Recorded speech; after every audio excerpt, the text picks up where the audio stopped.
To give everyone a taste of what happens on a Saturday out here. How would one part lullaby? That would be easier. How would it work? One part lullaby, two parts sleep. Another animal mixing with the atmosphere. It takes forever to learn to pretend. Nature is the enemy, weather is not Brings back memories. Who can be trusted? I don't know. Perfect weather inside. Learn for the magic in the daily routine. It's all it takes to survive. It's gotta be an F. Leaving hasn't been love. Go wherever the angels follow.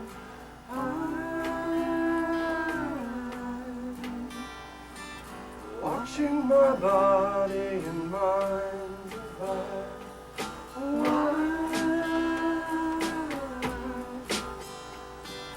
Live for a future that never arrives on time. It's all those statistical things I probably should do there. Can't be trusted, I'm dust in the wind. I look away to decide where my day begins. I'm not a rebel or the natural one. I'm in love with the chemical, following the setting sun. That's it, And then it just stops. No ghost The style of recording that you guys do is sort of it's really interesting because it's sort of a combination of electronic and conventional guitar-based band performances. How long have you guys been recording like this, and how did you get into it in the first place? One day we were doing the kids soundtrack, like I was doing with John, and they said like we should go to Fort Apache Studios, and what studio would you like to go to like do some studio recordings for this soundtrack? And I said, well, Fort Apache, I know the people there, it'd work out really well. And set up a day, and Wally happened to be the engineer that day at Fort Apache, and that was it, just meeting Wally. Just like meeting, it's like, do you know how to make samples? And he's like, oh yeah. The first time you came into Fort Apache was with just the little Porta 1 4-track, which is a cassette 4-track with all the ideas. And here's this Neve 7078 board, and we were like plugging in like the outputs and just getting it. But it actually really did create their initial vibe of where everything was gonna go, because the stuff that they were doing already on the 4-track was really cool, and some of those things are used on the kids soundtrack. So Wally, you've been down with Folk Implosion since pretty much day one then? Well, no, they were doing the initial writing together.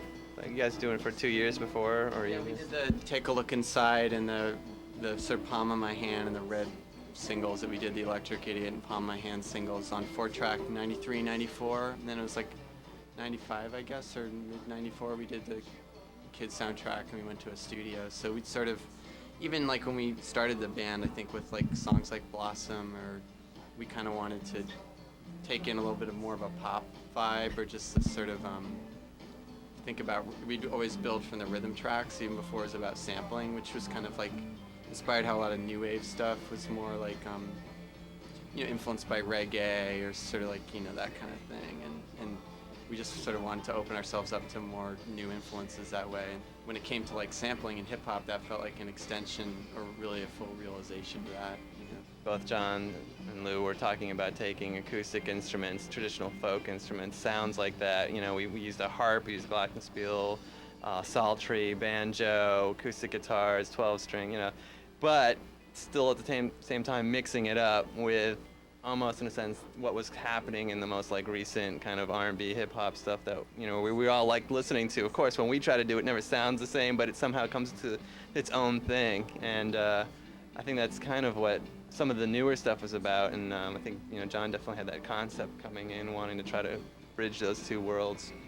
And so that was Folk Implosion. The name still kind of works. Is that where the name comes from? It's sort of like a idea of folk bands. I think it actually came from like actually more what Lou or I did earlier with like 4-track stuff, of being like in kind of like this sort of thing against like a lot of the punk stuff that was happening at the time, which was like cutting down the vocals and just a lot of distortion and aggression, and thinking that was like the radical way to go. And we were just sort of into like putting the voice up front and emotion and bringing out more, something maybe a little more human. Let's be honest, it was just a cop on the Blues Explosion. In the very beginning, it was a good joke. It was a good joke that we figured out a good reason for. That's all. I was like, Oh yeah, folk, blues, explosion, folk, you know. implosion, explosion. Okay.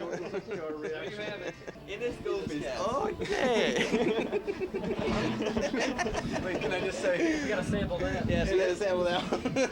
Interscope been very, very good to me. Very, very good. Interscope been very, very good to me. Well, you know.